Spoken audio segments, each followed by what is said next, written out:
Спасувачките екипи ја завршија потрагата по преживеани во урнатините предизвикани од торнадото и невремето кое погоди дел од источна Кина и сега се фокусираат на доставување на хуманитарна помош за најтешко погодените граѓани. Уништени се голем број градби, а илјадници луѓе останаа без покрив над глава. На одредени локации има прекин во снабдувањето со електрична енергија и телекомуникацијските врски. Најкритична е состојбата во градот Јанченг. 8.004 куќи и 28.104 соби се уништени и разурнати во областа Фунинг. Две основни училишта, 8 фабрички градби и стаклени градини на површина од 32 квадратни километри се оштетени. Граѓаните погодени од невремето велат дека се чувствувале како да е крајот на светот.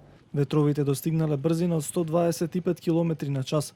Ова се проценува дека е најлошото торнадо кое ја погодило Кина во последните 50 години. За справување со ситуацијата и доставување помош, мобилизирани биле повеќе од 1300 полициски службеници.